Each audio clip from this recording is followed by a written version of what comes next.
शिवानी अपने माँ बाप की इकलौती और नहायत ही डिसेंट बच्ची थी जो कि बहुत ओबीडियंट थी। शिवानी का बाप गोलगप्पे की रेडी लगाता था। शिवानी हमेशा अपने बाप की हेल्प करती और अपने बाप के साथ काम पर जाया करती थी। वहाँ पर बाप बेटी गोलगप्पे बेचा करते थे। अरे शिवानी बेटा, तुमने मेरी आदत बहुत ख़राब कर दी हैं। कल कला को तेरी शादी हो जाएगी और मुझे बहुत मसला होगा जब अकेले काम करना पड़ेगा। हाँ शिवानी, तुम्हारा बाप बिल्कुल ठीक कह रहा है। अब तुम घर के काम देखा करो, घरदारी देखा करो। लड़कियों को तो आखिर को घरदारी ही संभालनी होती है ना। नहीं माँ, जब शादी होगी तो देखा जाएगा। अभी तो मैं पिताजी का हाथ बटाया करूँगी और पिताजी के साथ गोलगप्पे बेचने ही जाया करूँगी। वाह मेरी बच्ची ने बेटा होने का हक अदा किया है। शिवानी के होते हुए हमें बेटे की कमी महसूस नहीं हुई। अरे बाबा बस करें, रुलाएंगे अब क्या। सूरज भैया है ना, मेरे बाद वो भी आपकी हेल्प किया करेंगे। इसी तरह शिवानी के माँ बाप को उसके लिए बहुत अच्छा लड़का हमेश मिल जाता है और वो उससे शादी कर देते हैं। इसी तरह शिवानी अपने घर की हो जाती है। शिवानी का पति हमेश बहुत ही अच्छा लड़का होता है और अपनी माँ का इकलौता बेटा होता है। शिवानी के ससुर की डेथ हो चुकी होती है और उसका पिता एक गाड़ियों की गैराज में काम करता है और गाड़ियों को रिपेयर करता है। अरे माँ जी, जो भी ग्रॉसरी करनी है आप मुझे बता दें, मैं अभी इनके साथ जाऊंगी और कर लाऊंगी। हाँ हाँ शिवानी बेटी, जा तू अपने पति के साथ जा और सारे सौदे ले आना। तुम घर में राशन सारा ले आना। अब ये सारी तेरी जिम्मेदारी है। चलो ठीक है, तुम आ जाओ, मैं बाइक निकालता हूँ, हम दोनों चलते हैं और जितना भी घर का राशन ख़त्म है सारा ले आना। ठीक है माँ, ओके, मैं आ जाऊँगी। हाँ बेटी, ध्यान से आ जाना और सारे सौदे ज़रूर ले आना।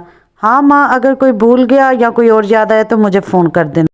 अगर तुम कहती हो तो मैं जॉब पर लेट चला जाऊँगा और तुम्हें सौदे लेके घर छोड़ के चला जाऊँगा। अरे नहीं नहीं, आप जाएं, जॉब पर जाएं, मैं ऑटो लेकर आ जाऊँगी। कोई मसला नहीं है, ज़्यादा मुश्किल नहीं होगी। चलो ठीक है। इसी तरह रोड पे पत्थर आ जाता है और हमेश पत्थर से टकरा कर गिर जाता है और उसको बहुत सख्त चोटें आती है। शिवानी चीखती है, चिल्लाती है, अपनी मदद के लिए लोगों को पुकारती है। वहाँ कुछ अच्छे लोग भी होते हैं और वो इसकी मदद करते हैं। इसी तरह हमेश हॉस्पिटल पहुँच जाता है और वहाँ पे बहुत ज़ख्मी होता है। डॉक्टर उसको पट्टियाँ करते हैं, मरहम पट्टी कर। जी तो अब आपको अपना बहुत सा ख्याल रखना है। आपकी टांग फ्रैक्चर हो गई है, अब आपको रिकवर होने में ज़रा टाइम लग जाएगा और आप बिस्तर पे रहेंगे चंद माह, उसके बाद ही आप रिकवर हो पाएंगे। अगर आप एहतियात करेंगे तो फिर ही ठीक होंगे। जी वो तो ठीक है डॉक्टर साहब, लेकिन मैं रिकवर हो जाऊंगा ना? जी जी, आप ज़रूर रिकवर हो जाएंगे। इसी तरह हमेश को छुट्टी हो जाती है हॉस्पिटल से और वो घर आ जाता है। अरे बेटा, ये क्या गज़ब हो गया, तो एहतियात से क्यों नहीं बाइक चलाई तूने और बिस्तर पर लेट गया है। अब हमारा गुजर बसर कैसे होगा? तूने कमाना था तो हमने खाना था। अरे माँ जी, आप फिक्र ही ना करें, ये बहुत जल्दी ठीक हो जाएंगे और फिर से वैसे ही काम पर जाने लग जाएंगे। इधर शिवानी के माता पिता भी पहुँच जाते हैं।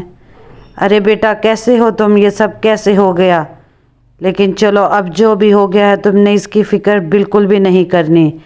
अगर तुम जॉब पे ना जा सकोगे तो कोई मसला नहीं, शिवानी काम कर लेगी।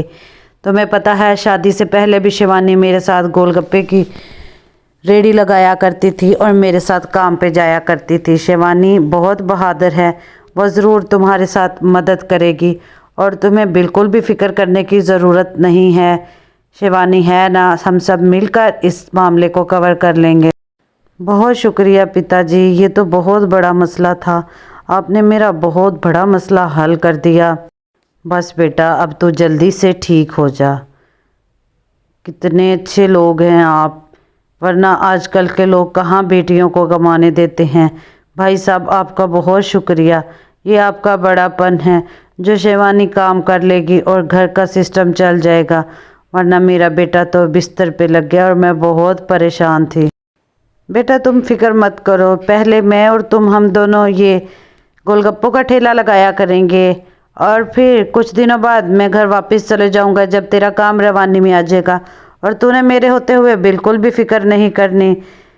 हाँ बाबा, यहाँ भी हमारा बहुत अच्छा चल जाएगा। हमारे वहाँ वाले गोलगप्पे भी लोग बहुत पसंद करते थे। यहाँ भी दिल्ली वाले गोलगप्पे में इसका नाम रखूँगी और लोग बहुत पसंद करेंगे। सब ठीक हो जाएगा। अरे वाह रे वाह बेटी, कितने अच्छे गोलगप्पे तूने बनाए हैं। हम तो दीवाने हो गए हैं तेरे गोलगप्पों के। हाँ सही कह रही हैं आप, बहुत कमाल, बहुत आला, बहुत मज़ेदार गोलगप्पे हैं। हम तो रोज़ खाने आया करेंगे। शिवानी के गोलगप्पे खाने लोग दूर दूर से आया करते थे। अब शिवानी सुबह उठती, सारा मटेरियल रेडी करती और फिर गोलगप्पों की रेडी लगाती। शिवानी की गोलगप्पों की रेडी पर सारा दिन रश ख़त्म ना होता। अब शिवानी की खुशी की कोई हद ना थी और हमेश और उसकी माँ भी बहुत खुश थे कि शिवानी ने सारा घर बहुत अच्छे से संभाल लिया था। अरे बिटिया, अब तेरे बाबा चले गए हैं अपने गांव वापस। अब मैं तेरे साथ गोलगप्पों की रेडी पे आया करूँगी और हम दोनों यहाँ सारा दिन काम किया करेंगे। जी ठीक है माँ जी, आप फिक्र ही मत करें, सब अच्छा हो जाएगा। इसी तरह बीतते हुए समय के साथ शिवानी के गोलगप्पों को बहुत मकबूलियत हासिल हो जाती है और लोग बहुत दूर दूर से शिवानी के गोलगप्पे खाने के लिए आते हैं। शिवानी का बिजनेस बहुत अच्छा सेट हो जाता है और दूसरी तरफ शुक्र है अब आपकी सेहत भी अच्छी हो गई है। मैं तो कहती हूँ आप वो गाड़ियों का काम छोड़ें और हम आराम से गोलगप्पे की एक शॉप खोल लेते हैं। वहाँ हम गोलगप्पे बेचा करेंगे। वैसे भी हमारे गोलगप्पों ने बहुत मकबूलियत हासिल कर ली है और गाड़ियों के काम में कम बचत थी। इसी तरह शिवानी और उसका हस्बैंड हमेश दोनों गोलगप्पे का बहुत अच्छा बिजनेस सेट कर लेते हैं और हंसी खुशी ज़िंदगी गुजारते हैं। इनके गोलगप्पों कि बहुत ज़्यादा फेमस हो जाते हैं पूरे दिल्ली में और ये बहुत खुशबाश होते हैं। जी तो दोस्तों, आपको कैसी लगी ये कहानी? अगर अच्छी लगी तो must like, share and subscribe it.